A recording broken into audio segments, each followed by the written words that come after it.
Hello, everybody. Welcome back to Ralph World. As always, I am Mac, and with me is Uncle Britt. And today is part 2 of our look back at Doctor Who. Episode 1 took us through Old Who up to the 9th Doctor, and today we are going to be talking about the 10th Doctor, the one, the only, David Tennant, and I feel that this is when New Who really started to gain its legs, really started to gain its followers.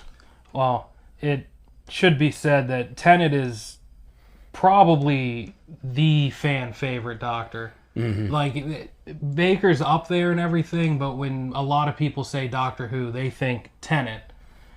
And for good measure, a lot of what happens in his tenure as the Doctor, one, is very interconnected. And not in an MCU way where things are like separate entities coming together. Doctor Who is very much one entity, but it works best when it has multiple factions working in towards the same goal. And this, more so than some of the other seasons, or not seasons, tenures, it feels like an interconnected world. It's not just constantly one thing after the other. Rose carries on from the first Doctor, not the first Doctor. First New Who Doctor. Eccleston. Yeah. And, we start with her, and you're very uneasy with this new guy, because for us at this point, this is the first regeneration we've seen. We went from a guy with short hair and a leather jacket who was kind of sarcastic but a little stoic, and now we have, like, a toddler. Like, he is just energetic and everywhere, and he's laughing, and he's charming, and he's all over the place. And, he might have that sinister underlying emotional complexity that we'll get into. But in the beginning, he very much was a different Doctor. Like, he wasn't stoic, he wasn't standoffish. He was very much like, oh, there's a lot of people, let's go have fun, let's go do this, let's go to New York. Like, it's a fun time. And I think his first episode as the 10th Doctor was very awkward. It was. Like, he was asleep through most of the episode, and I really liked how, like, a theme, and this is a theme during a lot of, like, first regeneration, not all of them, but a decent amount of them. The theme of him, I'm trying to figure out who I am.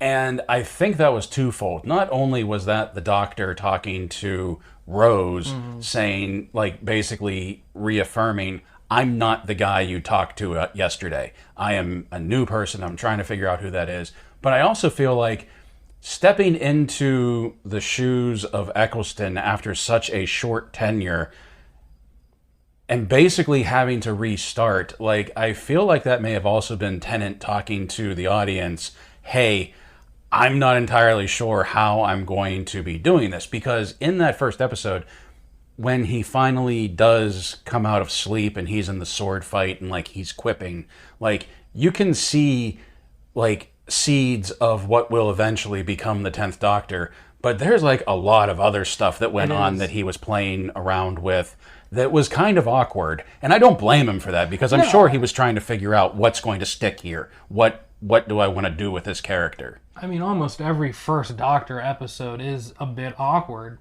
because I think they play it well now, though, because a lot of times you'll still be in the old Doctor's outfit and everything, and there's still usually a lot that's lingering with the previous Doctor. Right. So you take that first new Doctor episode, you can kind of split it. The first half is usually solely focused on the companion and how they're reacting with what's happening. Yes. And then the second half of the episode is usually when the Doctor's like, okay, this is how I move, this is how, like, I can get around and do things, this is my personality, but it's not there, it's not cemented. And like you said, he had a lot of the stuff that became very synonymous with the 10th Doctor. Yeah. Like when he gets his hand cut off and he's like, yeah, but I can just regrow a new one because I'm still in the regeneration process. Yeah. Like, I could see other doctors doing that, but it's the way he did it, where it was like kind of like a show. Like, oh yeah, cut it off. Oh no, wait a second. I'm going to grow a new one. And then he was like, the thing about this hand, it's a fighting hand. Like, it was very much it felt like the 10th Doctor was there, even though he wasn't concrete yet. And I think from Tennant's point of view, once again, going back to something we talked about in the last episode when we were talking about Eccleston and his exit from the show, we don't know what went on behind the scenes. No. Like there are a lot of theories, there's a lot of speculation, but let's be honest, that's all it is because nobody has talked about it. To their credit, no one has talked about it. So we don't know if there was an awkwardness for Tennant stepping in, taking over the reins of somebody who had one season. And they were quite obviously going in a certain direction, but now they have this meta arc going throughout the series, the first series. But now we have a different character. How do we make all of this meld together? And I think like that could be a very daunting, even for somebody of Tennant's skill, that could be very daunting, very intimidating, very what have I gotten myself into for something like that. Also because when it's all said and done, him and Eccleston are both actors, and it's like, am I rubbing this in some dude's face at this point? You know what I mean? I think when Tennant came into the role, I mean, from almost any of the actors' standpoint, they've all at some point gone on record and it's like, this is what it was like when I found out that I'm the Doctor. Yeah. And every single one of them is this very just excited story of like, yeah, I didn't stop smiling the next 24 hours. I didn't know what to do, but I knew I was the Doctor. Yeah. And I feel like Eccleston may be the only one that didn't sort of get that feeling. And I think that's mainly just to do with for him, it had to have been almost pure stress. Like, yeah, I'm excited to be the Doctor, but if I specifically fail, this show could be gone. And who knows, like maybe that is, like not to dwell on it too much, but maybe that is a lot of the reason of why he left. Because the only thing that has ever been said is the typical creative differences, which in this case very well may have been the point, because Russell T Davies very much had a vision of what he wanted to do, and Eccleston, being an actor of the old school, may have been like, but this is what the Doctor was like.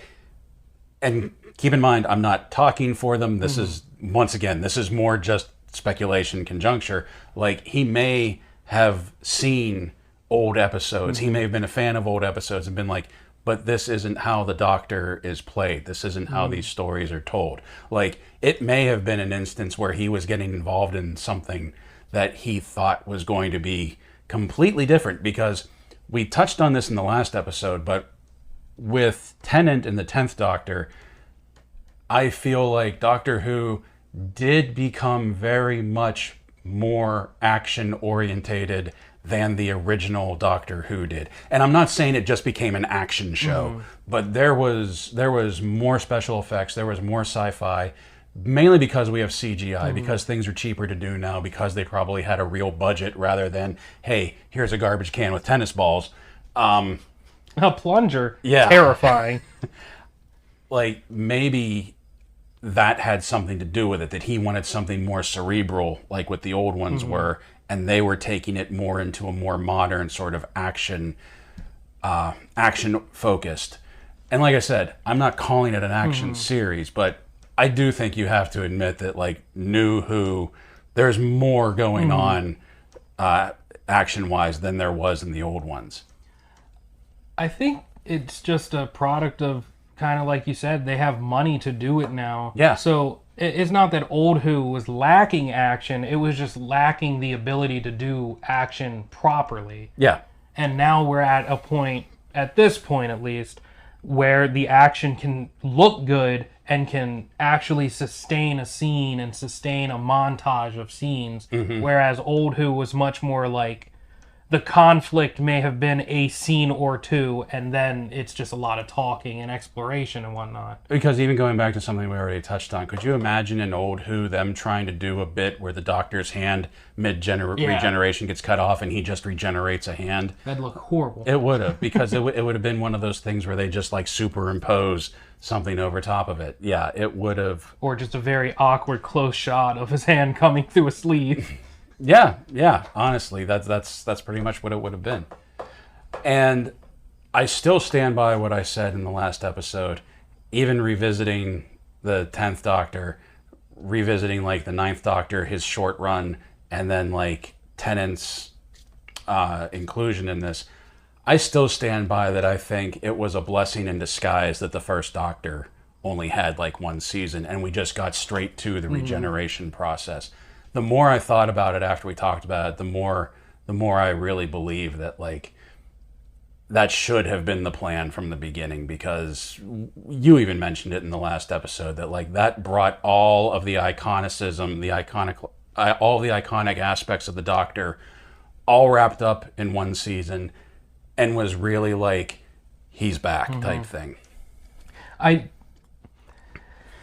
I'm hit or miss with that, because part of me wants in another timeline for there to be a season 2 of more Eccleston. Yeah. Like, I wouldn't want a long tenure at any point. I don't want that. I still think it should be a short, concise intro to the world of Doctor Who.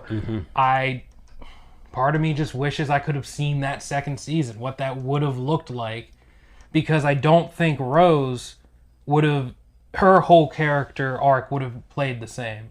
I think the fact that Rose was introduced to the 9th Doctor, got comfortable with the 9th Doctor, but at least, in my opinion, this is a little speculation, I don't feel she ever fell in love with the 9th Doctor. Right. I felt that she got very comfortable, very caring towards him, more so as a friend sort of thing. It wasn't until David, that sort of charming, that sort of kid-like fervor about him, is what, in my opinion, won Rose over. Very flirtatious. Yes. Very flirtatious with everybody, really. And it, when you get to the later part of Tennant's reign, you get why he was like that, because it was very much a mask. It was very much like, well, this is what I'm going to be like, so people stop asking me questions and everything about himself, I mean.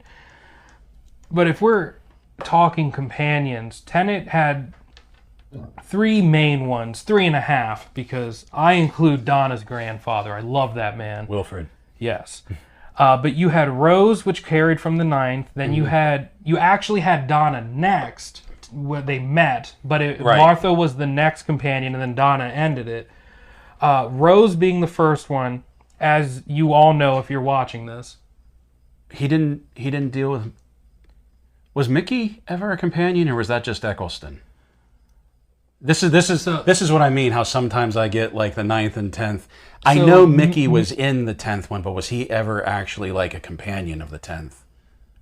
I think there was like a 2 or 3 episode run where Rose was like, I want Mickey or Ricky to be with me. I don't remember which one the real one was. But either Mickey or Ricky did go with them on a couple things, but at the end of it, I'm pretty sure the Doctor was like, this isn't working. He just came back for that whole Dalek thing. Yeah. He comes back a lot. Yeah. He ends up getting with Martha. Yeah. No, I remember that. Yeah. I remember that at the end. But yeah, like, he does show up, just like Harkness shows up, but I wouldn't consider them... Much less. Much less.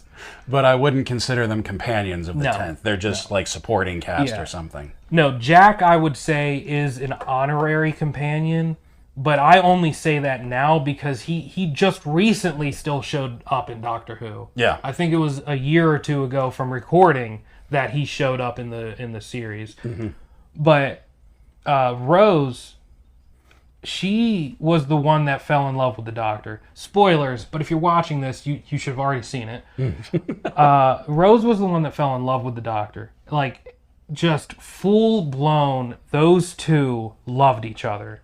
They were compatible. Yes. Yeah. They were compatible. They worked well with each other. They complemented each other's weaknesses a lot of times, which you don't see. A lot of times it's just like this made up, like, oh my God, they're in love because they need to be in love. and her tenure very much grounded the otherwise what could have been a very dark Doctor. Like, Tennant holds a lot of just, I kind of want to say, indifferent rage underneath the surface. No, like, it's not rage. It's not rage towards something specific, or if anything, it's rage towards himself. Mm-hmm. But it is always prevalent, and when you see those cracks in certain episodes or with certain companions, it is almost overwhelming, because it's like you have this joyous little boy running around and saving people and having fun, and then the next episode, he's actually debating if time can rewrite to what he wants, or if he needs to rewrite himself to time. Like, it's very intense, in-depth questions that he's asking himself, his companions, and Rose kind of gave him she grounded him. Yes, she grounded him from a lot of those thoughts. So when the time came that she departed, let's say, that was so wrenching. Mm-hmm. Like, watching those two on the other sides of the wall, I'm burning up a star just to say goodbye. Yeah. Like, yeah, oh yeah, that's right. I forgot about that. I'm burning a star just to have enough power. Yeah. And there's a reason why I forget what it was called, but like when we talk about the next Doctor, like there's a reason why like the weapon took the form of Rose. Which was interesting. We'll talk about that in the next one, but that was all interesting too. And you've already kind of touched on it, but something I was going to bring up, that like if there is a world where Eccleston had his second season, Rose isn't the same character at that point. And I have to question, does Rose fall in love with the Doctor? I don't think. Because I think there was definitely like a familiarity between them by the time in the end of the episode. There was definitely like some feelings, but like I'm not sure I would call it love. He was talking about taking her to all these places, to Barcelona, places like that. But let's be honest, like part of getting to show off is always the Doctor. So like it's hard for me to say that when he was talking about all the places he was going to take her, that wasn't necessarily the whole like humans, oh, I'm going to take you to Paris, I'm going to take you here. That was him showing off, as the Doctor always does. And like I don't think there was that real strong connection like there was, like what you just said with the 10th Doctor, with Tennant. And I feel like the transformation, the regeneration was horrifying for her, but I think it was just imagine like you're watching your friend die and you're quickly trying to process this, and all of a sudden there's somebody new standing there who's alive and is carrying on the same conversation. That's going to screw with you no matter what your feelings are toward this person. And I really liked how Billy Piper Rose played it. That like, yeah, this isn't normal. What just happened? Because he didn't have a whole lot of time to explain what regeneration was. Like, I think the only thing he basically said was, there's going to be somebody else here. It won't really be me, but it'll still be me. Like, if someone just says that to you, like, hold on. Oh, you're dying. You're dying. Who are you? Yeah. Like, and I think if you have Eccleston playing the part, and and I'm sure if Eccleston would have stayed the Doctor for that arc, for that story arc, who knows, the ending may have been different. But if you still have Eccleston playing through the entire 10th Doctor story arc, at the end, there's no companion there to see him regenerate into what would eventually be the next Doctor. And I think you would miss something with that. Like, I think that's a very... Like, I think there's a contrast there that, like, when you regenerate from 9 to 10, Rose is still there and Rose carries over. But then, and I know I'm jumping to the end, but this is something we would be getting to, like, and then when the 10th Doctor, when Tennant regenerates and he's alone, like, it's a very interesting balance because he arrived with a companion, but then he's alone at the end. Whereas, like, if you would have just had Eccleston, and I don't know if I'm explaining this well, but like if you would have just had Eccleston, it would have just been either somebody was there when he regenerated, or he would have been alone. Like there wouldn't have been that contrast between the two. Do you understand what I'm saying? No, like, is that I get what you're saying. It's to see from both perspectives. Yeah. If you were there, what it would be like to be with the Doctor when he changes, and then the other one is just the question, what is it like when the Doctor changes? Genuinely, when he's not putting up a face for someone, and even though he just regenerated, you know he's still trying to make the other person comfortable while still figuring himself out. Yeah. Whereas at the end of Tennant, when he does regenerate, he's alone. Yeah. And, you know, in that one specifically, he, like, destroys the TARDIS and, you know, it's going all through crazy space and time. But it's very much, he's alone. He's regenerating by himself after he made his choice. But at the end of Rose, of Rose's tenure on Doctor Who, it ends, I'm not going to get into the whole thing beat for beat, but it ends very much in the Doctor not getting the closure he needed with Rose. Yeah. And literally down to the literal seconds before their interaction is over, it is about to get to a point where the Doctor's actually about to say the words, "I love you," to a human, which doesn't sound big, but from the Doctor's perspective, that's a line you can't cross. Yeah. Like, he can love humanity. He can love every human, but he cannot be in love with one of them to make everything else in the show work, if we're being honest. But the fact that he was at that point, that he knew he would never get that chance to say it again, it was a very big line that he was about to cross that he didn't get the chance to, or at least we didn't see him actually say it. And from following that taints Tennant's whole tenure after that. While with Rose, he had that mask, like I said, that he kept up almost all the time with Rose, even though Rose could still see behind it when she needed to. Yeah. After he lost Rose, the cracks in the mask were there. Like, he could not hold it like he could with Rose. So much to the point that when he runs into Donna has this whole episode, it's just a one-off episode with him, and it ends with him basically having the beginning of this internal conflict of, he's a Time Lord. He can control time, and in his mind, he's starting to question, can I change time for myself to make things better in my own mind? And it starts with that episode, and I don't remember exactly the enemy. It was some spider woman that he, like, drowns. But for Under the Thames. Yeah, that's right. She was under the Thames, yeah. And for the rest of his tenure, even with Martha, with Donna, it is a constant back and forth of the Doctor having this struggle of having at some point felt at least so human that he was in love with one, and then at the same time feeling so powerful that there really isn't much in the universe that can stop him if he truly chose to do something. Well, yeah, and let's take a moment and talk about the three companions right there, because we start, like you said, we started with Rose, and he definitely fell in love with Rose. Yes. He was about to say it. They were it. They were like the couple. And then you have Martha coming along. You mentioned it. I know there is that one episode it's a with one-off, Donna. Yeah. Donna, little behind-the-scenes fact, Donna was never supposed to be a companion. She was just supposed to be a one-off, but they loved her so much she came back. But that's why she has that one episode and then Martha. And then when Martha comes on the scene, there's that whole unrequited love with Martha.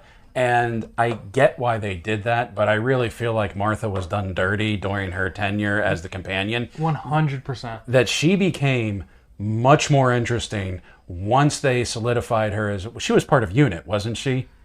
No. It wasn't Torchwood. What was she part of?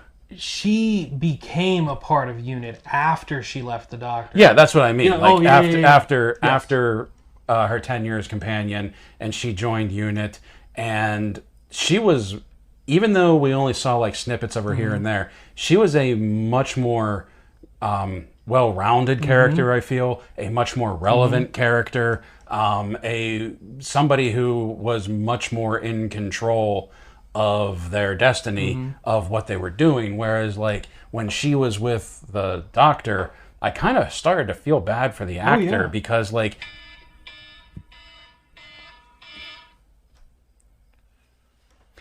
because they gave her, like, nothing to work with. Like, her whole purpose of being there was to pine for him. And I was like, they needed to do something else. So I'm glad they kind of reinvented her later in the show. But then when Donna came around, I loved that he was like, I just need a mate. I just need a friend. Like, I'm not going to mate with you. That was funny. That was funny. That was fantastic. But I feel like that was for the American audiences, though, because I feel like a couple of Brits saying that would know what was going on. But I greatly appreciated that, like, that was their basis. That was the basis of their relationship. And they never even hinted at, like, he still, like, referred to her, like, as after she left. friend. Yeah, as his best friend. Like, when they go after her, after, like, she has her mind wipe and, like, whatever that defense was, and he was like, did you really think I would leave my best friend defenseless? Like, But the thing is, there would be no best friend Donna without Martha. No. Like, Martha, well, I agree with you. Her character was done dirty. I'm not even going to lie. It was a transition period between companion types. But, like, Martha was needed because the doctor... The doctor really used Martha, if we're being honest. Oh, he did. He played her, not, I wouldn't say whole intentionally. No, I don't think he ever did anything with any malice. But there definitely was, and we'll even get to talk about it in your favorite episodes when we talk about that. But, like, in the Family of Blood, like, he used her. Yeah, like, Man, he totally used her. He put her in a no-win situation. Like you said, she started out as just a girl pining for the doctor. And whether that was what the doctor wanted, whether that was just what made him feel comfortable, he allowed that to continue much longer than it should have. Yeah. And then it got to the point where even the doctor was like, you're not my companion. We're not going on adventures. You helped me, so now I'm taking you somewhere. Like, he kept trying to play it as this one-off. Yeah. Like, okay, we'll go to this place, I'll take you home, we're done. The one-off that never ended. Yeah. And so you kind of got this feeling that, like, Martha was overstaying her welcome, but was never given a point to leave. No, and when I talk about, and I'm not saying my friends are a accurate microcosm of the Doctor Who fandom. They are. They are not wrong. Everything they say is gospel. But, like, when I talk to my female friends, I don't want to say my girlfriends because that just sounds wrong. But when I talk to, like, my female friends and we're talking about Doctor Who, they like Rose, they like Donna, but when we get to Martha, they kind of roll their eyes. And I don't think anybody blames the actress. No. But, like, I feel like Martha was a trope from the old series that they fell back on. The female companion that was crushing on the Doctor, and the Doctor was indifferent to her. And I really feel like that was an awkward throwback to the original series. And I don't know if they meant to do that or not. Like, I get what they were trying to do with her, but they never really seemed to hit it right. I think her exit was the best they could have given Martha. And her exit really boiled down to, after whatever the adventure was, it boiled down to her talking to the doctor and being like, I feel like I have been nothing but number 2 around you. Yeah. At no point have I felt like I was valuable, I was useful, I was anything. So much to your point, the Family of Blood story, she was literally just used as a gatekeeper. Yeah. Like, that's all it was. Like, hey, hold this watch for me for a while, and then that's it. Knowing full well she was in love with him, and knowing full well that there was a chance that, in the context of this story arc, as I'm sure you know, his Time Lord essence was put in a fob watch, and so he was just human for this.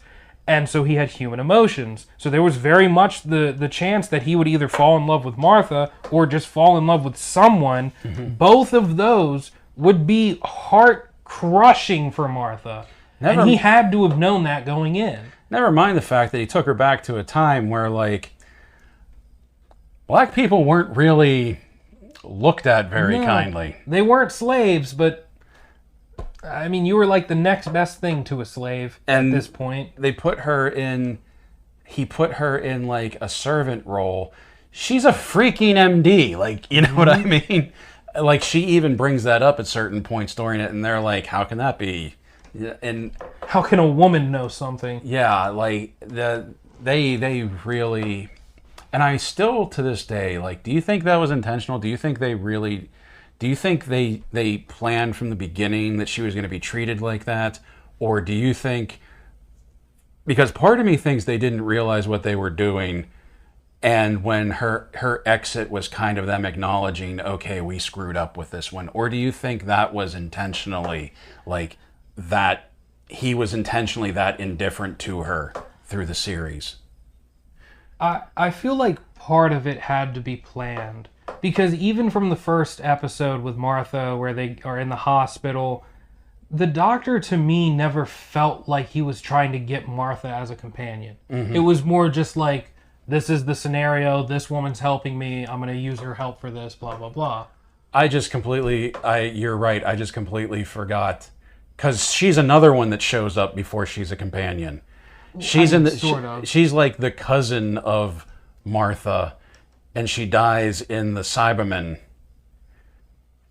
story arc with Rose as the companion, where, like, that's the same actress, and later they say that was like her cousin or something. Yeah, because when you said in the hospital, I was like, wait a minute, that's not how they met. No, that is how they met. Yeah. Well, that I forgot that the actress was in two different parts. Yeah. Because remember, didn't they do the thing where they, like, pulled the circuitry out of her ear or something? Yeah. Good crap, Doctor Who. But I don't believe that Martha was intentionally supposed to fall down as many tropes as she did. I think she intentionally was supposed to be that, like, for lack of a better word, that sort of rebound girl. Like, not that he was looking for another female, but he was looking for a companion to distract him, which I think is the biggest phallus of the Doctor at that point. He shouldn't look for a companion for himself, or to what am I trying to say? I have no idea. He shouldn't look for a companion to right wrongs that he's done. He should look for a companion that accounts for his limits and his weaknesses and his out-of-control ego sometimes. Yeah. He needs that person that's like, well, yeah, you can do that, but maybe you should also just help them. Like, just be the doctor you keep saying you are. Yeah. And I think Martha is a good grounder for him, but because that's solely what he used her for, that's where most of the issues come from, in my opinion, at least. It's kind of like he had a companion because he knew he needed a companion, but he didn't necessarily really have a personal interest in Martha, like, not even romantically, just like, I need somebody, I've lost Rose, I'm taking her. She's the next best thing. She seems to dig, she can handle what I'm doing. Let's go. Because, like, I don't even think, like, with Rose, definitely with Donna, like, and even the Doctor with other companions, I don't mean this in, like, a romantic way, but there is very much that seduction that the Doctor does. We can go anywhere. We can go anytime. There's nothing but adventure for you. He didn't really do that with Martha. No. The entire time, it very much felt like he was treating it like a one-off. Yeah. Like, I will take you here, you helped me, let's go have fun. And I wouldn't say that he was, like, malicious towards her. It was just indifferent. And I think it now that we're talking about it, yeah, maybe it is one of those things where he did intend it to be this one-time trip. But then one rolled into the other and one rolled into the other, and it just started to spiral out of his control. And before he knew it, she was traveling space and time with him.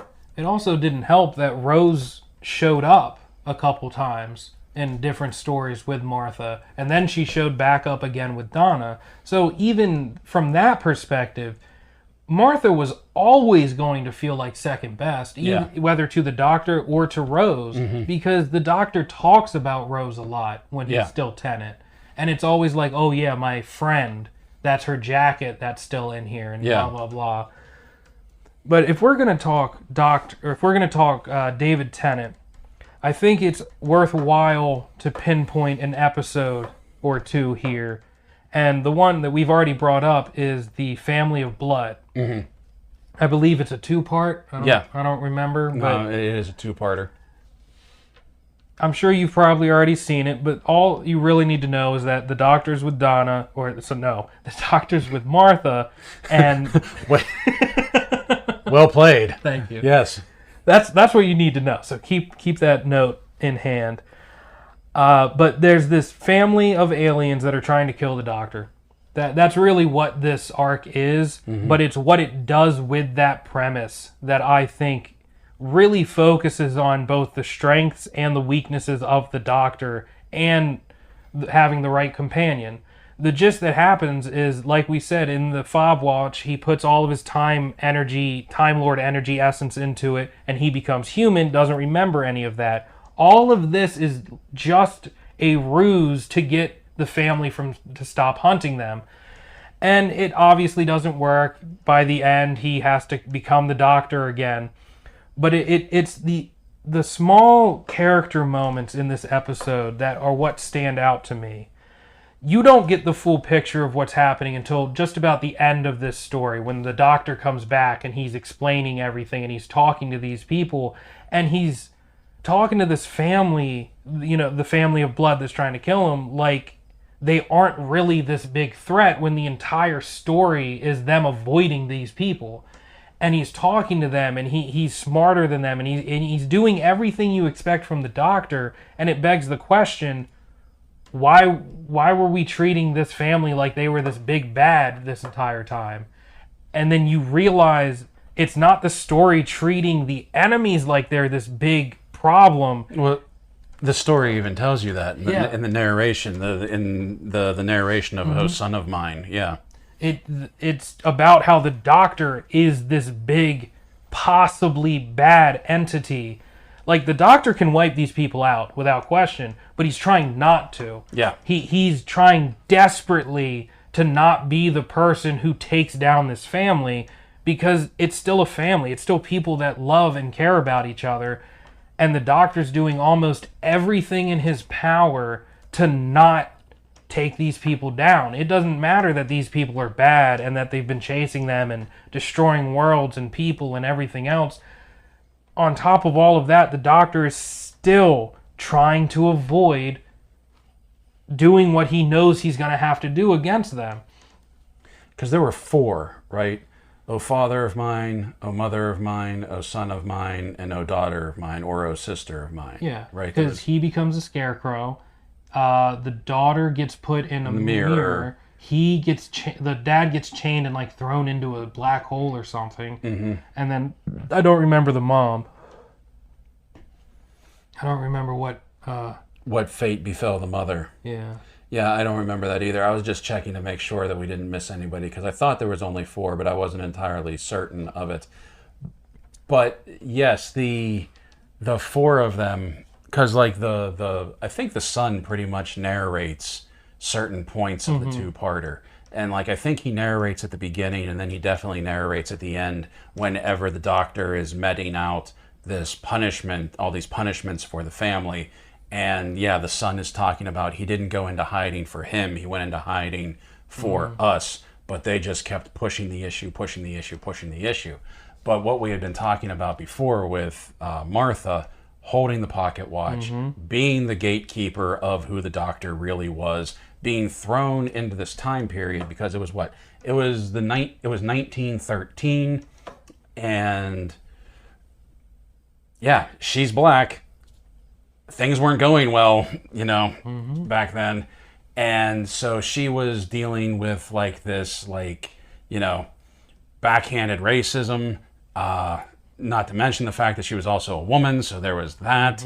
And she's trying to like keep the doctor safe, and at the same time watching this dude who's now a human falling in love with a human woman. Like, that's a very, like, that for Martha's story arc through this, I think is the big thing, where like, I think up until that point she could buy the whole, okay, he's an alien, I'm a human, he could never have feelings, he could never fall in love again, so like, never mind Rose, like, for her own mental... She could basically lie to herself. Yeah, but then seeing him fall in love with this... She was a nurse, right? Wasn't she a nurse or something? I can't remember. But, yeah, falling in love with this normal human.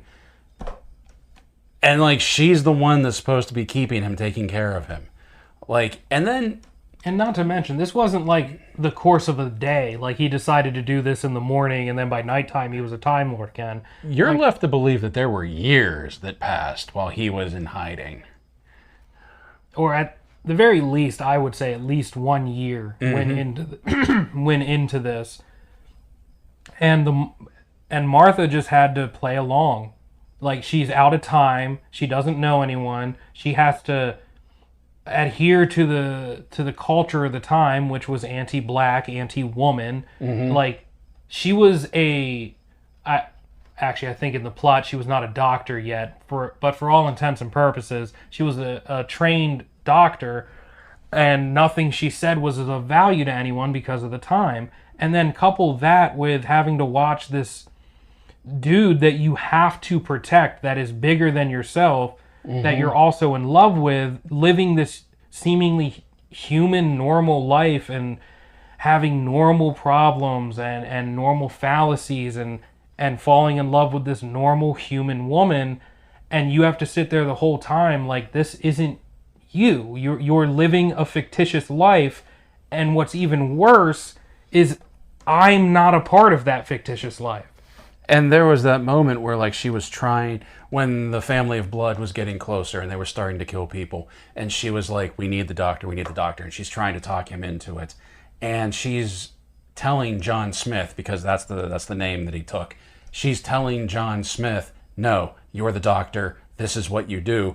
And he's terrified at what she's telling him. And like, she doesn't want to go, or he doesn't want to go back. He doesn't want to be the doctor. He wants to be John Smith. He wants to fall in love with this nurse or this teacher, I can't remember what she was, and like have a family with her, but he can't. And like, Tennant did a really good job, because when he was John Smith and he was scared and he was having a breakdown, that is nothing like what the doctor would do. It was human. Yeah. And for him to be able to like just switch it off, because he's still playing that role. I mean, eventually, obviously, he opens up the pocket watch. He gets his memories back. He gets his power back. His second heart just grew. But when he goes to the family of blood and at first he's trying to convince them, I'm just a human, I'm not that guy. And then they're like, well, we're going to kill you anyway. And then he just, on a dime, turns. And when I first saw that episode, I thought he was doing that just as a trick, just to get close enough. But on subsequent watches of that episode, I'm like, he's still giving them an out. He's still giving them the chance. Like, it wasn't subterfuge so he could lay a trap. I mean, he did anyway. He's not stupid. But like, that was him just flat out explaining, the doctor doesn't exist anymore. I'm John Smith. I'm a human. We don't need to do this kind of thing. You still have a chance to leave. But they wouldn't, and so he was like, game on. And I I feel dumb for having missed that the first time I watched it, but I think a lot of people might have. I think that was the point. Like, yeah. You get different things out of it, obviously, when you watch it more than once.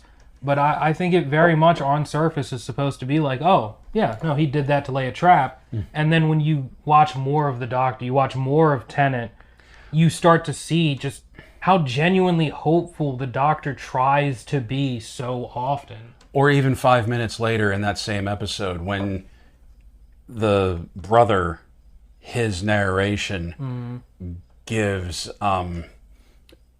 like perspective to that scene. Like when he's saying he didn't do it for himself, he did it for us. And then you think back to that where he's like, the doctor doesn't exist, I'm John Smith. Like, I think that adds context to it. Where like at the time, you don't have that information that the brother knows at the end of it. So I think that was very... when it was under, like Russell T Davies, like there were problems, there were issues, but like when his writing, his like show running was on, it was on, and there were all of these little nuances here and there that you could like spend weeks just picking out little things here and there. And it's worth mentioning, he didn't make those punishments either. Like he gave them chance after chance after chance. And, you know, like we said, like the narration said, he did all of this to try to save the family, but when it got to the point that there was no choice anymore, the doctor got dark. Yeah. Like, it wasn't just they were trapped in a room on this planet far away. No, like, each individual family member were put in a situation that they can't get out of. Or if they do get out of it, it's not going to be a normal situation. I'm trying for the punishments. I'm trying to find the punish because not knowing the mothers is driving me crazy.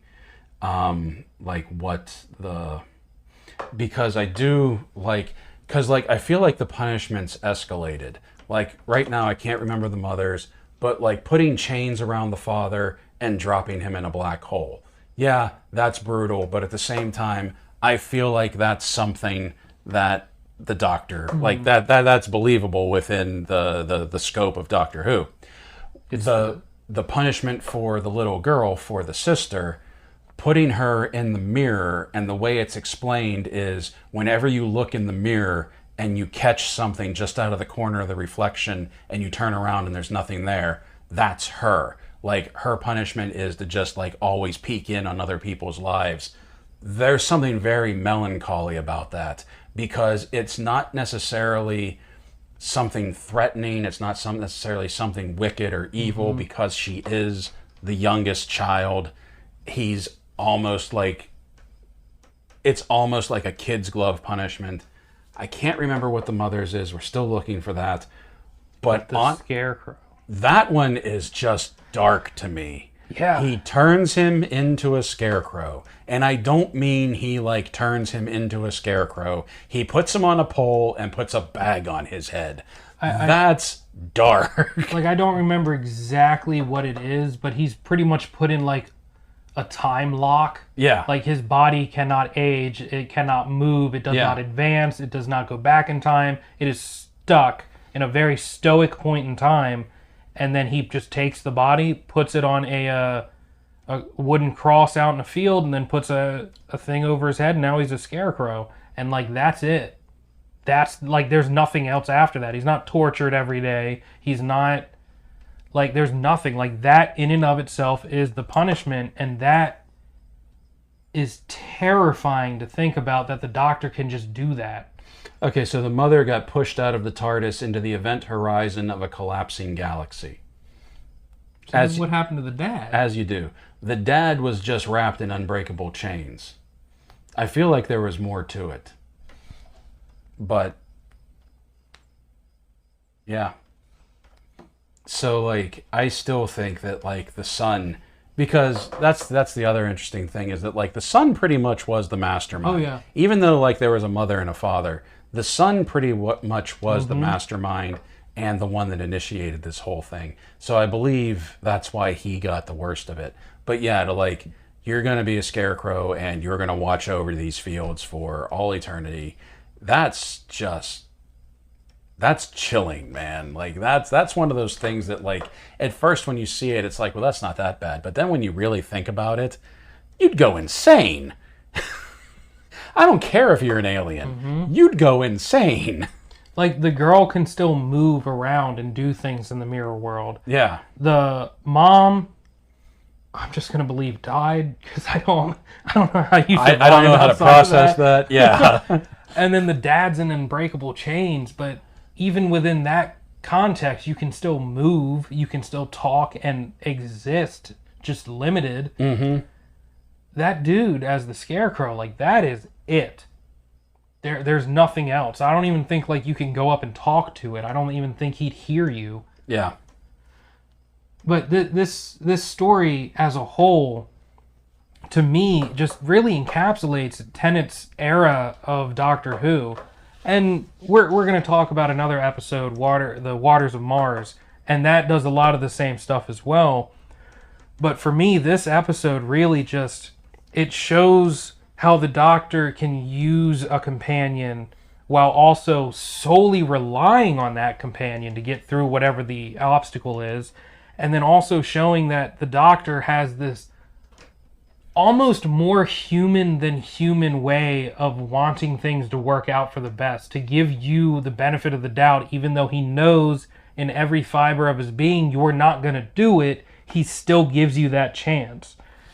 And you get the other more terrifying side of the Doctor, where he, reference to the next story, he is the Time Lord victorious. Like, he's going to win. He knows he's going to win. It's just a matter of how he gets there. And sometimes that is the most terrifying thing for the Doctor. For the Doctor to be around the Doctor, for the Doctor himself, the fact that he is almost unbeatable is terrifying. And I think they did a really good job. Like, when we see things like this, as far as I can remember, Human Nature and then Family of Blood, that's the two-parter. More so in Family of Blood, that it really starts to show just how dark this version of the Doctor can be. And that will play into things that happen in the next incarnation of the Doctor, during the 11th Doctor, during Matt Smith's run, that we'll talk more about that when we get there. But it really does start to lay the groundwork for... it starts to lay the groundwork for a story that's going to take place in the future that explains the Doctor's backstory. Like, only in Doctor Who can you say that sentence and have it make sense. Well, there's no more fitting episode than for me to say this, but, you know, wibbly, wobbly, timey, limey stuff. Which I didn't realize. You want to talk about like a trilogy of series of episodes that came out. There was Human Nature and then Family of Blood that was that two-parter. The next episode after that... Don't Blink? Was Blink, yeah. Where they introduced the Weeping Angels. The Weeping Angels. And like you said, the more I thought about it after you said it in the last episode, I would have to agree with you that despite some of my issues with how they've used the Weeping Angels after their first initial introduction, I do think that's the only real modern monster that can hold up to like the Cybermen and the Daleks and a lot of those old school villains. Like, I think we get a lot of good, like, one-off, like the Family of Blood. Yeah. That was a one-off. They can't really come back. And if they do, I'm going to be wildly upset. But, yeah, dude, the Weeping Angels, monster-wise, I think that is the best monster that's come out of New Who. Yeah.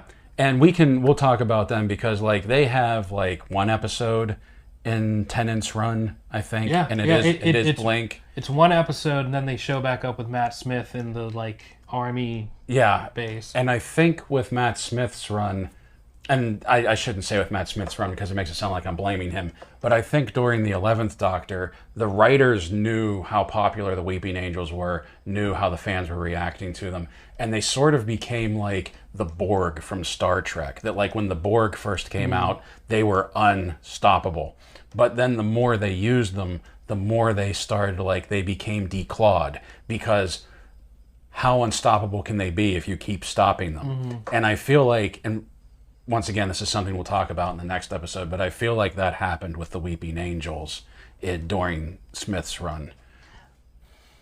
I wouldn't say I feel like they got declawed, but I will say they were definitely overused. Yes. There was a couple episodes that I was like, they don't really need to be in this. Yeah. But then there were other episodes that I thought were phenomenal. Though, I mean, obviously the Don't Blink episode with old Tennant here is iconic. It's one of the most popular episodes of Doctor Who, period. Like, when people talk about Doctor Who trying to get, like, new people to watch it, Blink is one of the top episodes to be like, hey, watch this, which... And the Doctor's only in it for, like, 5 minutes. Yeah, I know. I was going to say, which is kind of, like, good and bad, because you do get a good feel for Doctor Who, but it's... If you like that episode, there's a chance you won't like the rest of it and only like that episode. But... Because I'll admit, like, the first time I watched Blink, once I realized, well, once the audience, along with the characters in the episode, realized what was going on with the DVDs, I got a little bit of a chill when that happened. When, like, when they started to, like, write things down, and then especially when you realized what he recorded and his responses, which I thought was to Martha off camera, was actually responding to what he knew her questions were going to be. I was like, this is twisted. I dig this. Oh, yeah. But in this instance, Blink, that's a masterpiece. And then, like, I loved at the end of that episode when the two humans were freaking out because they thought they were calling the TARDIS away and they were dead. But then, like, not realizing that when they were all looking at each other, they would be, like, frozen like that. And then they just got away. Yeah. Yeah, that was good stuff. So after Martha, we have the legendary Donna Noble herself. And It is legendary, yeah. Well... No, I'm being serious. Well, the reason I said that is because everyone kept telling Donna how important she was to most of her thing, and she was just like, I'm not. I don't know why people keep saying that. But the legendary Donna Noble, and I would be remiss if I did not talk about her grandfather as well. I love her grandfather so much, and it pains me that his fate is tied with Tennant's, but we'll get to that. But Donna, the Doctor's best friend, someone who had no issue telling the Doctor how stupid he was. And this was before River. This was before River. Like, River and Amy, they loved to get on the Doctor's crap. But Donna did it first. Like, Donna did it first. She did it great. And so much to a point that those two just had fun. Yeah. Like, it was just fun for them. And beyond it being like Donna and the Doctor having fun, I definitely think it was David and, I just forgot her name, the actress who played Donna. I don't know. But I definitely think, like, they were having fun too. Like, they had some real legit, like, BFF energy on screen together. Like, they just had fun with each other. But then in the context of Doctor Who, as we are one to talk about, Donna also had a lot of struggles with herself. It started before the Doctor. Like, Martha felt inadequate. Catherine Tate. Martha felt inadequate compared to the Doctor or compared to other companions. Donna just feels inadequate. Like, point blank, period, before the Doctor. So when she and the Doctor get involved and, you know, all the hilarity of the adventures kind of goes away, you have a lot of conversation between the two of them where Donna feels like she's just the next person with the Doctor a little bit. Not in the romantic sense like Martha had, but just in the, like, Donna's not important, she's just the next companion. Yeah. That there's nothing relevant about Donna, that she's literally just there. But you have this ongoing sort of background thing that people keep interacting with Donna, and they're like, oh my god, you're Donna, you're the Donna Noble, like, and she's just like, yeah, that's all I am, yes. And the doctor kind of just gets a friend for a little while. Yeah. Like someone he can verbally spar with, which is phenomenal. Like we said earlier, when the doctor's like, I need a mate. And Donna's just like, no, you're not going to mate with me, spaceman. And then he's just like, no, I need a mate. A mate. Like, the whole dynamic between them is refreshing at this point in Tennant's tenure, or even with Eccleston. And, like, just going off of what I said, that, like, I think Catherine and David were having fun, too. It goes back to that, like, did you ever see that clip of them from, like, the English Comic Relief In the episode? classroom? In the Yes. classroom? Yes. That was brilliant. That was absolutely brilliant. Bite me, alien boy! When they're not really playing the characters, You but fancy they're Billy? playing the You characters. fancy Billy Piper? Oh, that was a fantastic clip. But yeah, like I definitely think they were having fun with it, and I do think that like Donna, or I do feel that like Donna did have that whole I'm not important. She was kind of like I hanging out with the doctor was kind of like that person that hangs out with somebody important, because it's like, if I'm not going to be in the spotlight, I'll be spotlight adjacent type thing. But she continued to prove her importance throughout the show in small ways, in that because she didn't have romantic feelings towards him, she, maybe more than even Rose, was not afraid to tell him when he was wrong. And that, like, I'll let you talk about this one because I know you really like this moment. But that directly leads into Yeah. the next episode I wanted to talk about, which is the Fires of Pompeii, which set up a lot of other stuff, but we're not there yet. The big Notice how that's been happening a lot with this series. This series really did set up a lot, whether it meant to or not. It's weird that Doctor Who planned things. Right. Star Wars. Anyhow, He's back. But the Fires of Pompeii. Fires of Pompeii. In Doctor Who mythos, there are things called fixed points in time. And again, if you're watching this, hopefully you've already seen Doctor Who. But if not, a fixed point in time is that something, whether you can control or whether you can go through time or not, is going to happen. That you can change. Like if this podcast was a fixed point, you could kill me 20 years ago and someone else would be still sitting here on Ralph World doing this podcast. Like, it is going to happen no matter what you change. And if it doesn't, the entire universe collapses. So it's real fun. But in the Fires of Pompeii, Pompeii being a fixed point where the volcano has to explode, they have, an adventure in Pompeii. And you get to the end and it boils down to a choice that the Doctor realizes he can either stop the volcano from going off and saving Pompeii, but the rest of the world gets impacted because of it, or he can sacrifice Pompeii, get rid of the alien threat, and time moves on as it were, but it is now on him to have caused Pompeii. And so him and Donna have this moment of talking about it and going back and forth, and ultimately the decision is made for Pompeii to happen, blah, blah, blah. But it's when it's happening and that they're in the TARDIS that Donna, with tears strolling down her face, because she, in small part, helped make this decision along with the Doctor. I don't mean to cut you off, but I don't want to gloss over it. That like the detonation of the volcano is one of my favorite moments in the 10th Doctor, and I just wanted to talk about that. Where like there's literally like a Wile E. Coyote style plunger where they have to push it down. And, like, that's one thing that I love about Doctor Who, just a little side note, is that they can take something like a dynamite plunger that is totally camp, but make it have weight and be serious. That, like, the Doctor has to push this plunger down to set off the volcano to destroy Pompeii. And, like, he can't do it. And Donna, you just see Donna's hand cover his, and they do it together. Like, that's a friend right there. I am going to destroy a city in time with you. Like...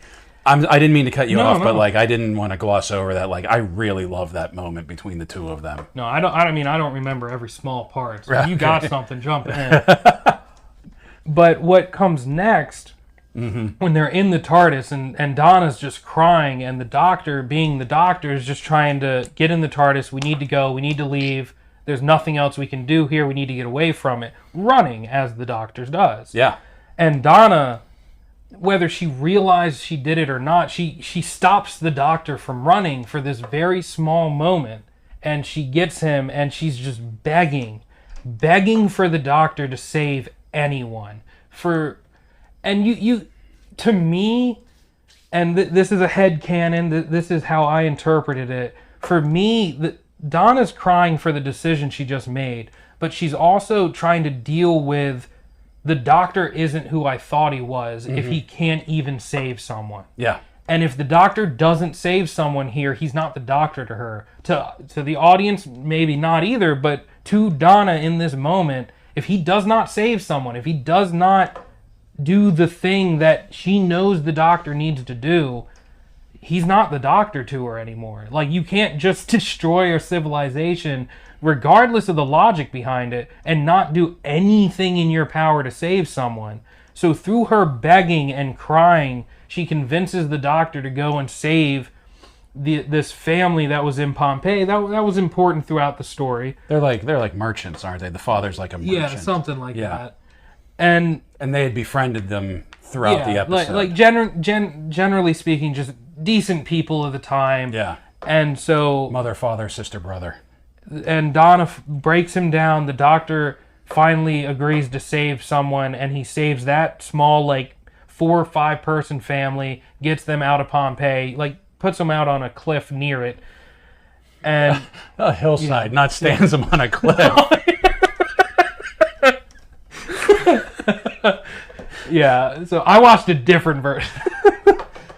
But the doctor saves these people. And for you, I was going to say saber-toothed. For you shark-eyed viewers out there, you'll notice the person he saves is Peter Capaldi. But he's not relevant. Mm-hmm. And when he saves them, and Donna is, it's bittersweet, happy that she got the doctor to save a family, but also I murdered an entire civilization.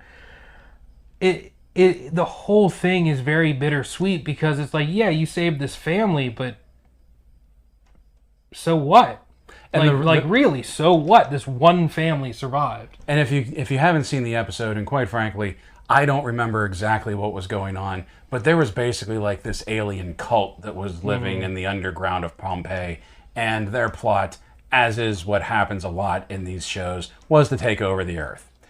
And that was the whole premise of why they had to detonate Pompeii, because were they building a supercomputer or a super weapon or something underneath Pompeii? They were building something to do with the volcano. Yeah. They were building something, and the only way to destroy it was to detonate the volcano. And so, historically speaking, that's why Pompeii had to be destroyed. It was either Pompeii then or the world later. But it's just another really good character moment of the doctor shouldn't be alone. Specifically, Tennant's doctor should not be alone. And it's because he can't make those decisions anymore. Or, I shouldn't say it like that. He struggles with those decisions in this iteration of the Doctor. When he has a companion, he's grounded. He can see the smaller victims of everything. Whereas David's Doctor tends to just think big picture and not so much the nuances of what's happening. It's more so just get it done, move on to the next thing. He's running. That's what the Doctor is at this point. He's just constantly running away. But do you have any thoughts on that episode? I just really think that that's one of a series of episodes that are seeded throughout his tenure as the Doctor that really shows this underlying darkness. Because after they detonate the volcano and it's erupting and there's this switch, he couldn't do it at first. He couldn't do it by himself. Donna helps him. And then there's this switch of, okay, we've done what we had to do. Now we're leaving. the way that she has to beg him to at least save somebody, like there's that underlying darkness right there again, that it's like, okay, I've made my decision. And I do think that the actions he took, what he did, the destruction of a civilization, and not looking back, I think does tie into a very large plot point that we're going to talk about later for the 11th Doctor, because I do think that was like his, like, at the risk of spoiling, like that was his little Gallifrey. You know what I mean? Like, okay, I had to do this again, time to go. And like, if he couldn't save anybody then, why would he save somebody now? Well, because he has Donna this time. And that just going to your point, that like, that is the purpose of the companion, whether he realizes it or not, to ground him. And he even references that later 2 Doctors from now, which we'll get to. And it's just really impressive how for like 9, 10, 11, and then 12, that whether they intended on planting certain seeds or not, or they looked back and said, hey, we can use this here. Like this, there's flow there. Like you can see that like they were building on things that had already been established, and not that like certain things necessarily needed to be explained any further, but if it helps to tell a story, if it helps to build lore, if it helps to build logical reasons why this character is making the decisions that he's making, like, I'm all about that. Because like I said, I do think Pompeii and what happened with Gallifrey, which we'll talk about next episode, are tied together, just in his head, the actions. I think that's a very cool comparison, because I never put that together. Oh, really? Yeah. Okay. Because, I mean, it is cool to think back to, because, I mean, it's talked about at this point that he was the one that got rid of the Time Lords and stopped the war and everything. We don't see how until later. Yeah. But that's... I never put 2 and 2 together on that. That really is just like a small scale of what happened. Yeah. And that's probably why he couldn't. Yeah. Because, I mean, he struggles doing that stuff, as anyone should, but... He's suffering from PTSD. Yeah. Yeah. And then we got Donna there. Yeah. No, seriously, like, she's the conscience. She's Jiminy Cricket, you know? She's the one that's like, look, I get it. This has to happen. We can't save them. But we stayed in these people's... Like, when she was saying save at least one, like, she never called them out by name, but we know who she was talking about. It was like, we stayed at their house. They fed us. They took care of us. We can't turn our backs on them. And I love, because this took place during, like, the time in, like, Greek theology where, like, they had the household gods. And in the beginning, the father was always saying, don't forget to pay your respects to the household gods. I loved... It's corny, I know, but like at the end of the episode, after they've been reestablished, they've set up shop in another town. Don't forget to acknowledge the household gods. That like it's the TARDIS with Donna and the Doctor on either side. That like it's corny, but it's cool. I like it. Yeah, because that's what the real world ramifications of something like that would be. Because like especially at that point, you're telling me they wouldn't look at these two and think these are gods. I just walked into a 2-foot by 2-foot box, and I'm in a... Now I'm on a cliff. Yeah. But... Literally snatched him from the jaws of death. Yeah. And you take this, like you just said, this Jiminy Cricket conscious character, and then you jump ahead a little bit to where the end of Donna's run is, and, oh, dude, this is one of the most heartbreaking ends to a companion, in my opinion, from what I've seen. Oh, no, it definitely is. I was thinking about this yesterday when I was cutting the grass. Okay. What did you do yesterday, Mac? Oh, I was mowing the yard, thinking about Donna Noble. Classic thing. I do that every Sunday. Yeah. Classic Mac. But no, because I was preparing for this episode.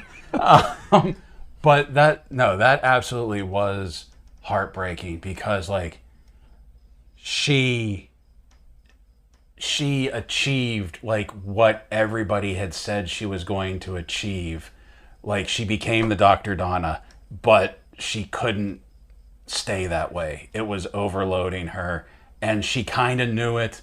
I really feel like she kind of knew it because like she was going a little scatterbrained. She was half the Doctor. Yeah. So she had the And then like it took the Doctor to explain, hey, this can't happen.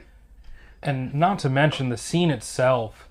Looking back on it, because I did watch the scene earlier today in preparation for this, not when I was mowing like a normal person, but the scene that, after the whole plot is concluded and, it's just these two in the TARDIS, the Doctor is very cold.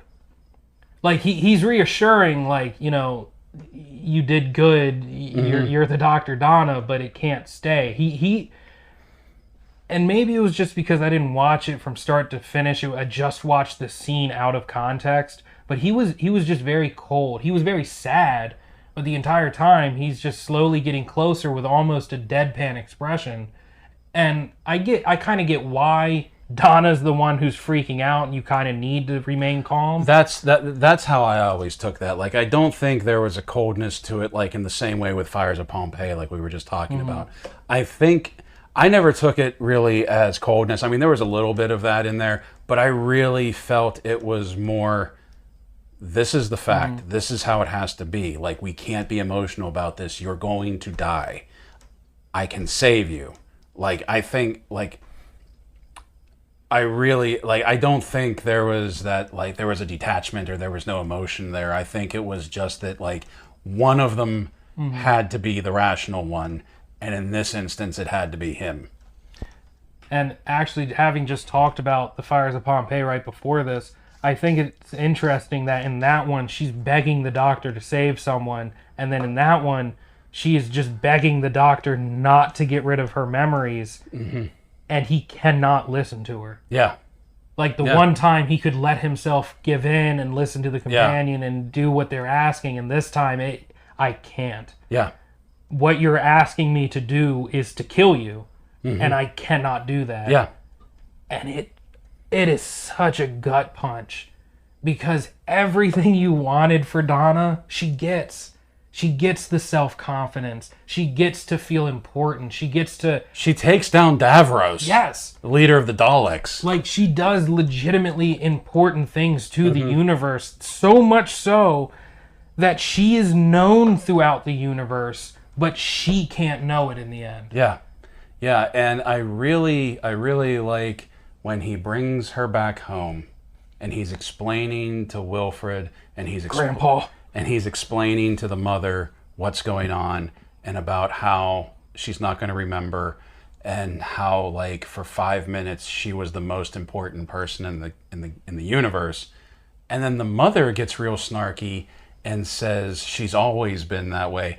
I love that the Doctor, because this is the mother who's been giving her crap through the entire series. This is one time where I'm like, yeah, they deserve that, Doc. Give it to them. When he says to her, then maybe you should tell her that once in a while. And I was like, bravo, sir. Bravo. Because what we've seen, we've never seen or heard the mother's internal dialogue. We never really knew how she felt about Donna. But like through the entire tenure of Donna, anytime the mother would be talking to her or about her, when are you going to get a real job? When are you going to find a man? When are you going to make some money? Like, just laying into her the whole time. And it didn't come across as tough love. It came across as a mother who was genuinely disappointed in the path that her daughter took. So, and to be clear, not maliciously, like still very much a loving mother, but just a very pushy one. And disappointed. Yeah. I'm not mad. I'm just disappointed. But like, I liked that she said that. She's always been that way, like, or whatever the actual line is. But then I also liked that the Doctor threw it back at her, that maybe you should tell her that once in a while. Because, like, her support structure, Donna's support structure was Wilfred. Let's be honest. Oh, yeah. Dude, I love Donna. I really do. I like Wilfred more. Her grandfather, in every single scene or every single episode he's in, he is always just the best of humanity. Yeah. Like he is caring. He has a line towards the end of Tennant's run as the Doctor. I actually believe it is in the last arc where he talks about having fought in the war. And someone tries to call out that was like, you were in the war, but you didn't even kill anyone. And he kind of takes offense to it, and he's like, no, I didn't kill anyone. Don't say that like it's a shameful thing. Yeah. Like, you want to talk about someone matching up to the Doctor ideologically, it's Wilfred. Mm-hmm. Like, Wilfred will carry a gun, but he doesn't want to use it. He doesn't want to hurt someone. He doesn't want to bring negativity or harm to other people. He just wants to help people, and he knows the Doctor wants that too. So once he meets the Doctor, he is nothing but supportive of the Doctor, with the one exception being he cares more about Donna's safety. Yeah. And that's the only time those two butt heads, is when it's like, you have to keep Donna safe. Like, I don't care what you're doing, if it's for the greater good, you're keeping my granddaughter safe.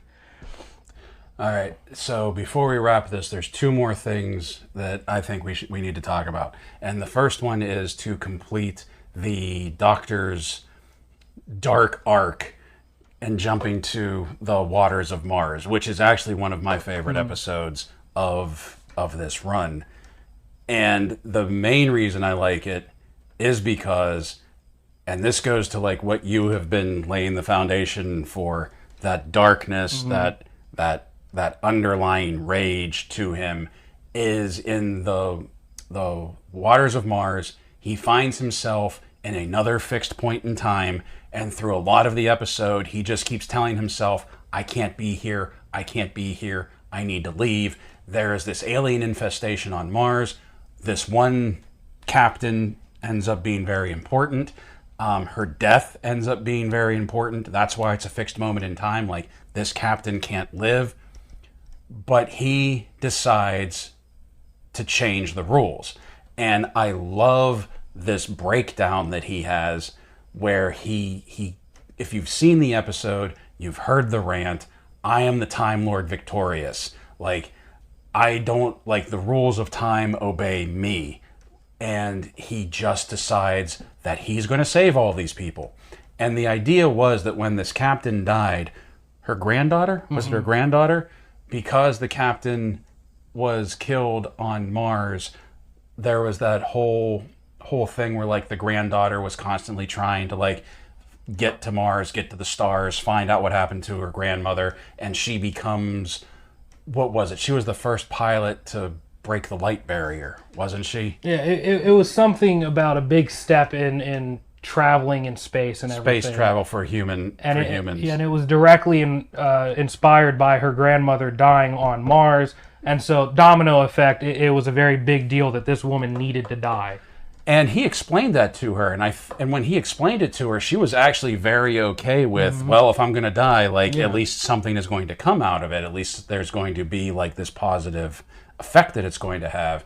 And he goes on this huge rant and completely loses it, decides he's going to break this fixed moment in time, and saves her, takes her back to Earth, takes her back to, like, her townhouse. And I do want to say, to cut you off for a second, this speech that he gives, if you watch it independently, just like out of context, it's a villain speech. It is. Like, it is absolutely like the mad scientist speech. It is not like a noble, slightly twisted. No, it is twisted. It is a wrong, malicious view of what he's doing, and he doesn't even get it, which is, again, why he cannot be alone. Well, and I think it also goes back to, like we said, the fires of Pompeii, detonating the volcano, goes back to what he did to the Time Lords, to Gallifrey, which we'll talk about next episode. I feel like this ties into that as well, that he doesn't have to play by the rules, because he sort of broke them already when he destroyed Gallifrey. Like, I don't know, like, I feel like it's all tied back to that. Like I said, he's going through PTSD, and he has this breakdown, and you're absolutely right. It is very much a villain speech that he gives. And then when he saves her, and he acknowledges he's talking to her, and he acknowledges that he just changed time. He's completely okay with it. He's not happy. No. But in that moment, he's not like overcome with joy that he's happy about his decision. But like you just said, he's fine. He is fine with that he just did that. He is arrogantly indifferent to what he just did. Because, and I honestly don't even think in the end he saved her because he thought it was right. No. He saved her just to prove that he could do it. And so you got like the Time Lord victorious, the last one of his kind, this arrogance, this ego, he believes he just changed time. And then she goes in to her house and puts the gun to her head. And you hear the shot and he just snaps around. Like, because he's getting back into the TARDIS. He hears the gunshot from inside the house. He turns around and his eyes, he's a completely different person when he turns around. He tried to walk away Yeah. and then turned around as the Doctor. Yeah. And Realized what it he was had a done. shock. I think there was a realization of what he had done.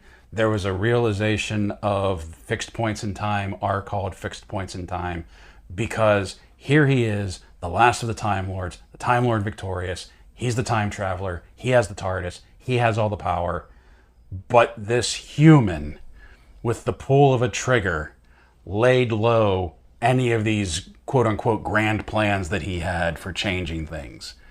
Because then it shows that, like, the reasoning for the granddaughter joining the space program may have been different, but she still did it, and she still fulfilled her destiny.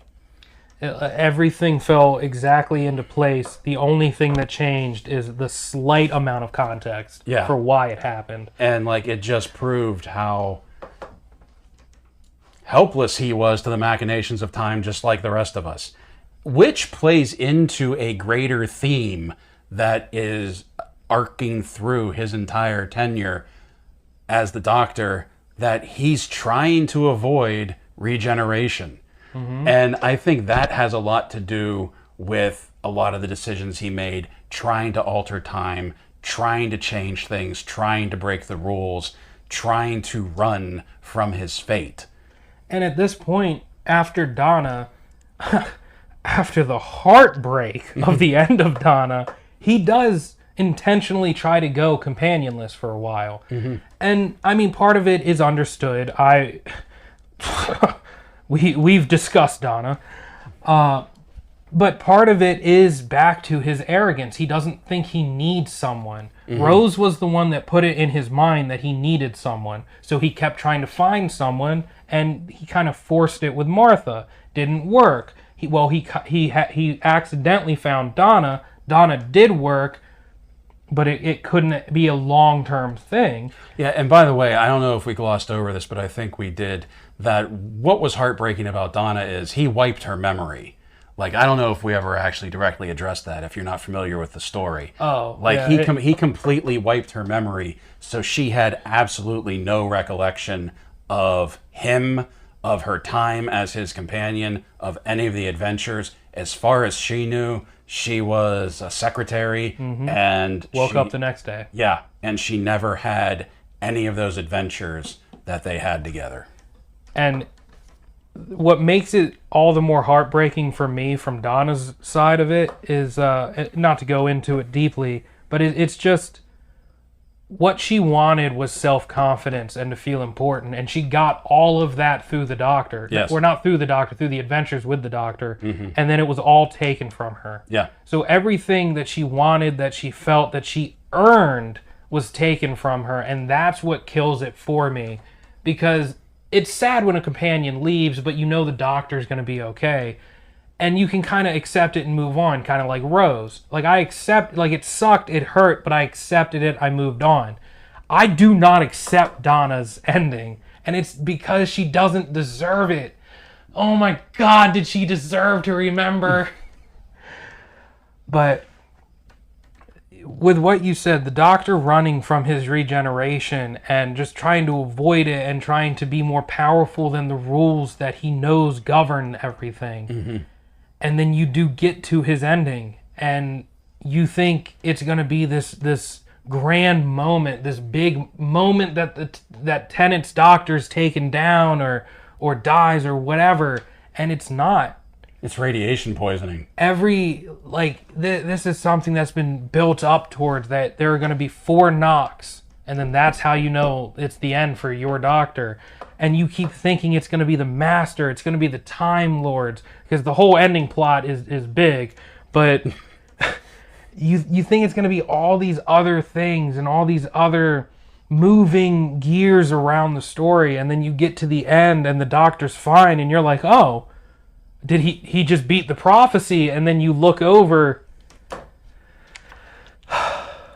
and our man Wilfred, Donna's grandfather, is stuck in a radiation chamber, and to this man's credit, oh my God, he's begging the doctor not to do it. Not because the deal is that, like, if the doctor steps into the other chamber, Wilfred will get out before the radiation leak, but whoever is in the other chamber. It was very much a plot contrived booby trap. But that's one of those other things that I said, if you think about it, it doesn't make sense. But you just got to go with it for what it is. And so when the doctor stepped into the other chamber that was adjacent to the one Wilfred was in, the doctor's locked, Wilfred got out. I think it's worth mentioning, before he actually gets in the chamber, and before Wilfred even is really talking to the doctor yet, the doctor has this conversation with himself out loud, just honestly almost like a child, where he's just saying how much he doesn't want to do it. He doesn't want to leave, that he won, that he is victorious. He doesn't say that again, but it's the same mentality, that he won. He beat them. He beat the Master. He beat the Time Lords. He saved the Earth. He did everything right. He made it to the end. He didn't have to regenerate. Why should he have to regenerate now? Where's his reward? And he that's all he's doing, is crying and whining and begging God, future self, whatever you want to think he's begging towards, but he is just begging into the void. And Wilfred has to sit there and watch this dude go through all this stuff.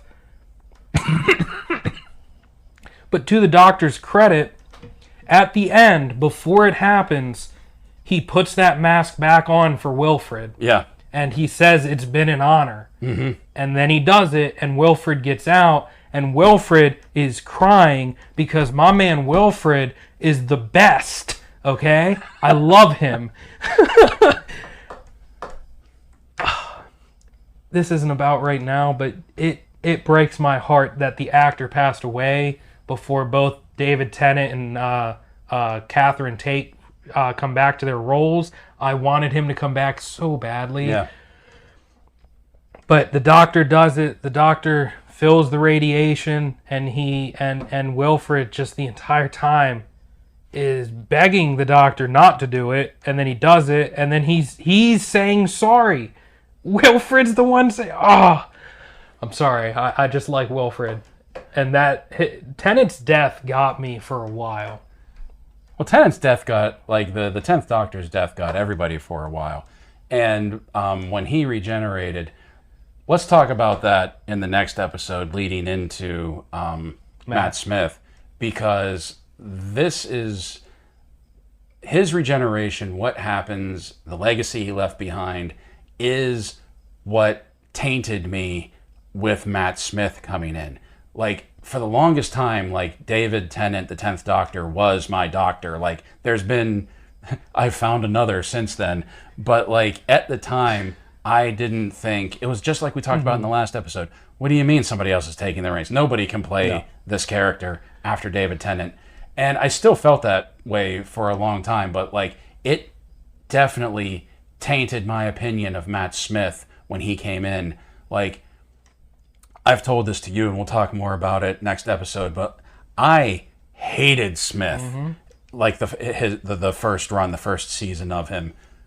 But that's the other thing I wanted to talk about before we finish off this episode, the return of the Master, which came out of nowhere. That episode, him being the master, once I realized what was happening before he even said he was the master, before he even remembered he was the master, when you started to piece together and figure out what was going on, if you had never watched Doctor Who before, I totally get why you would have no idea what was going down. But having watched Doctor Who, knowing who the master was, having seen their relationship in the past, when they were building up to it, that was one of those moments in TV that, like, the hairs stood on the back of my neck, all building up to when he called himself the master. And it was like, yes, the final piece that was missing has been placed. And I think it showed serious restraint holding him back as long as they did to reintroduce him. I'm sorry, one more thing. That the person they introduced him, and I love that John Harkness was part of that episode as well. Like, the return of Captain Jack in that episode was great. Because that's kind of what you were focused on, was that Captain Jack came back. Yeah, it was just some old guy. Yeah, that, like, this other dude who was, like, you know, all happy and friendly, and, like, had, like, their assistant or whatever. And the deal was that for whatever reason, I forget what the reasoning was, but, like, just like how the Doctor did put his personality, his Time Lordship, whatever, in this pocket watch, the Master did the same thing to go into hiding. And when the pocket watch was broken, all of his memories came back. And he he killed his assistant. Almost within minutes of returning. Yeah. And so, like, that happy old dude was, like, a really great, really chilling reintroduction to the Master. But then he pretty much immediately died and regenerated. And that psychopath he turned into was fantastic. I loved that dude. My second favorite Master, we'll talk about the first favorite later, but my second favorite... Missy? Yeah. Like, he was like a mustache twirling villain from the beginning, and it was fantastic. Oh, dude, like you said, looking back at it, the old guy, the pre-master, he was as smart as the Doctor, or at least that's how they were playing him in the episode. That he was, like, up there with the Doctor in terms of intelligence and building stuff. But you're right, you don't sit there and think, like, oh, maybe he's a Time Lord. Like, maybe he's up there with the... Like, you're like, no, he's just a really smart guy. Because I really do think that, like, I have no doubt that they were planning on bringing Harkness back, because they had to, so they could put him into Torchwood. But I really think they did that both in the same episode, knowing Harkness was going to further... The excitement of Captain Jack being back was going to further distract from who this dude really was. And then when you think about it, in one episode, you have the Doctor, the Master, and Captain Jack Harkness. How awesome is that? And they did some masterful setup for that, too, because even back with Martha... Wait, no, no, that does happen with Martha. What? I keep thinking the Master is towards the end, but he was introduced during Martha. Yeah. There's the one episode where they leave and the mom's like, don't trust the Doctor. This is a message directly from Harold Saxon. And you have no idea who that dude is. Yeah. You don't even find out who that dude is in that episode. No. You got to travel back into the present time, and then you're looking around, and it's like, wait a second. I think that was like 3 or 4 episodes later even that happened. Yeah, no, like, that dude was a total mustache twirling villain, and it was fantastic. And it was so over the top, and he chewed up the scenery in every episode that he was in. And that really, really made him stand out. Because I'm not saying what they did prior was bad, but the way they played the Master in Old Who, he very much was just like the mirror image of the Doctor. They both had a lot of the same personality traits. They were both very cerebral in how they approached things. He wasn't, I don't remember him ever being nearly as over the top as he was when, I can't remember the actor's name, but as over the top as when the actor played him, that, like, he was just psychotic. Dude, and the whole character of the Master was great because, like, he uses the John Sim. Yeah. John Sim was the first. He uses the stopwatch to get everything back. So really, he's only the Master or the Master again for a short period of time before the end of the arc. You're talking about John? Yeah. Yeah. And then at the end, when the Doctor's holding him and literally begging him to regenerate so he's not alone anymore, and the Master, being the Master, is just like, no, I'm not giving you this. Yeah. And because the Master dies at the end of the run of the 10th Doctor. Dies. Yeah, and then he shows back up at the end of the 10th Doctor. Yes. But now that I feel we've completed our tenure into Tennant, yes, would you have any closing remarks? Well, we got to talk about real fast. This should only take a few minutes. We talked about this in the last episode. Picking the episode that we should never watch again. And we are both in compliance on this one. Ladies and gentlemen, let me set the stage for you on this. Each tenure of the Doctor, Smith, Tennant, Eccleston, whatever, there's usually an episode that we collectively agree is not the best of their time. And we picked our farting aliens for the first one, for Eccleston. But for this one's a little different. And different. The plot of this one isn't anything outrageous. It's a normal, literally just a sci-fi episode. You know, aliens come down, the Doctor's got to save them. But where this one takes a change is towards the end. Do you want to describe it, or do you want me to describe it? The episode we're talking about is Love and Monsters. I feel like it affects you far more than it affects me, so I'm gonna like I feel like it traumatized you. I just thought it was stupid. You're traumatized, so please take the wheel. So when I watched Doctor Who, this is what season was this one in? This was like season 2 or 3, the second series. This was season 2. We're fresh Tennant on this, okay? Yeah. Oh my gosh, could you imagine Eccleston doing this episode? No. That's the creative difference.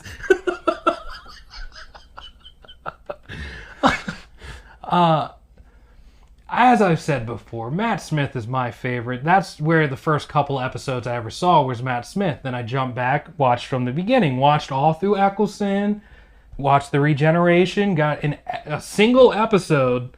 Oh no, I'm sorry, 9 episodes into Tennant as the Doctor, and then we get Love and Monsters. Like I said, normal sci-fi plot, aliens come down, Doctor's got to save them, yada yada yada. We're introduced to this human that's kind of like the viewpoint for the episode. And this human, not going to believe this, has a girlfriend. Crazy. Right. Well, this girlfriend gets kind of involved with the alien, and this alien kind of liquefies people and sucks them into his being so that now they're one and the same being. Well, the Doctor doesn't like that, so he decides to fix that by the end of the movie. And instead episode. It felt like a movie. And by the end of the episode, and he removes her from the being and puts her into a cement block, like on the sidewalk. Concrete slab. You might call it that.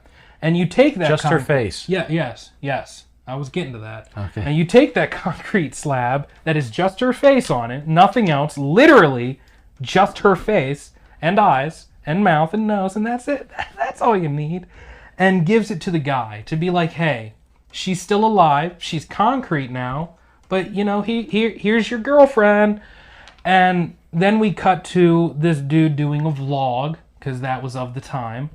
And he's talking about how the Doctor saved the day, beat the alien. Woo! Except he picks her up and makes the comment of them having a very fulfilled sex life. Gross.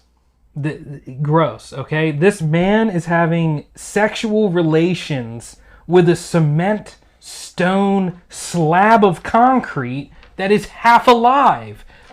It's not half alive. It's fully alive. No, it's half alive. You can't be fully alive When all of you is a mouth, a nose, eyes. In this instance, the mouth is the important part. We have to hope.